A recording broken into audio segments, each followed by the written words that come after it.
Ugh. Hello there.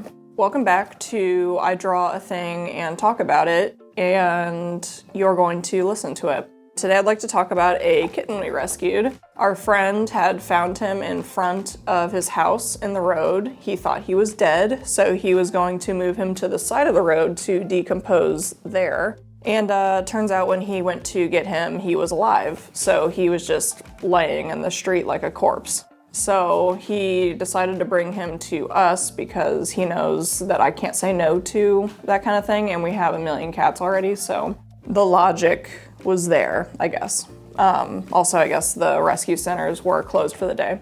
So he brought us this little kitten to our house. I thought it was going to be like a large feral cat because he didn't tell me how old it was or anything, so I was expecting this cat coiled up in his car ready to like run out and be crazy. But when I opened the door, it was just this little tiny brown guy stuck underneath the seat, and I thought he might bite me, so I grabbed a shirt and grabbed him through the shirt. But he was super limp and not very aggressive at all. He was hissing because he was clearly scared, and I'm suspecting a bit feral. It didn't seem like he was super comfortable with human contact. So I brought him to the house and tried to feed him, and he was not wanting to eat, and he was super skinny. He had kind of bulging eyes that were kind of squinty and runny, and he had this bloody kind of wound on his chin that was really swollen. So little skeleton with a messed up face, and he wasn't eating, and I was kind of worried.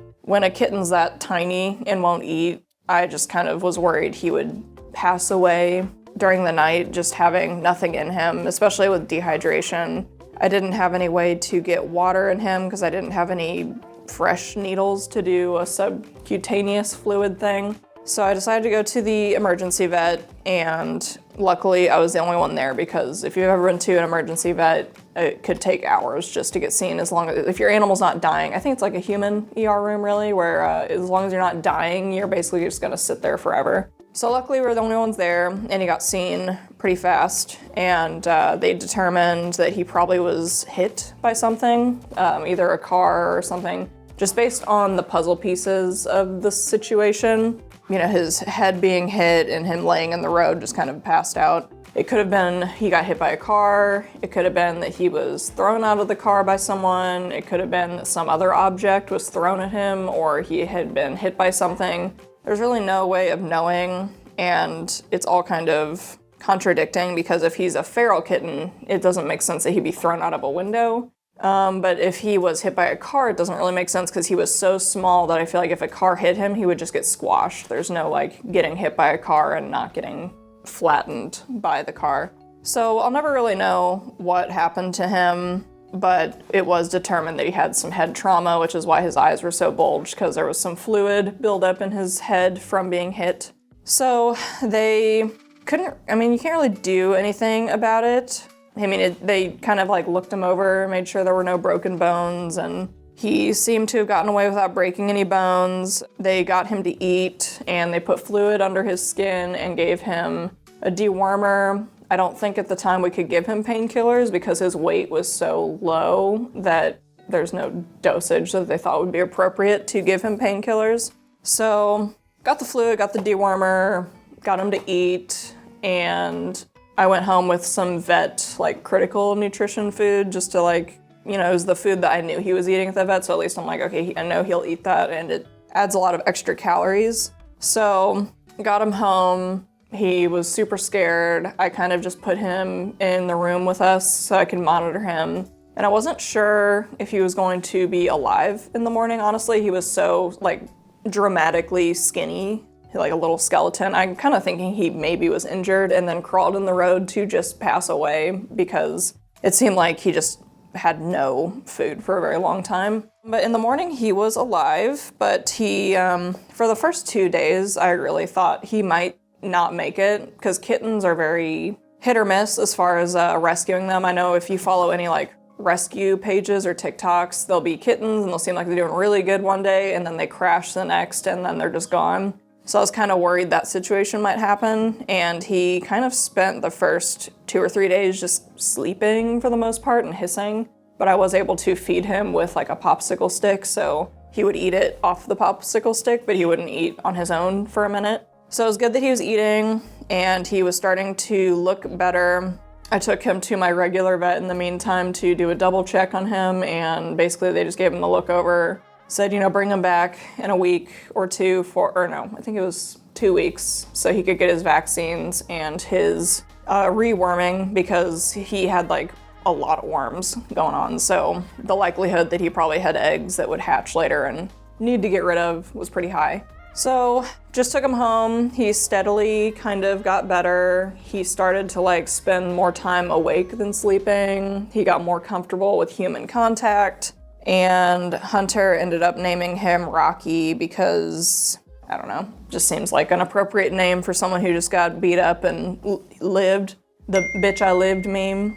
So we named him Rocky, and I don't know. When our friend first texted us that he's gonna bring us a cat, we didn't have any intention of keeping it because we already have so many cats, and with Jack's pee-pee problem, I just didn't want to flare that up, but it's hard to get rid of an animal after you've been taking care of it for so long, or not so long, just if you take care of an animal that's on the brink of death, it's hard to be like, okay, bye, leave. But that's also why I've never fostered any animals, because it's impossible for me to nurture something and then be like, okay, I guess on to your new life. Not my thing. So we ended up deciding to keep him, and he got to the stage where he was really playful, and that was awesome. Recently he started to puke every time we fed him, so that wasn't good, but luckily his 2-week vet appointment came up. We were able to get him dewormed again. My theory is that he just had the worms coming back, and if you look up symptoms of like wormy cats, it's nausea and vomiting and stuff like that. So I'm hoping that after the second deworming he'll be better, but he got his vaccines and his wormer, and he felt really sick after that, but he's doing much better now. I actually have him here in the room. Rocky.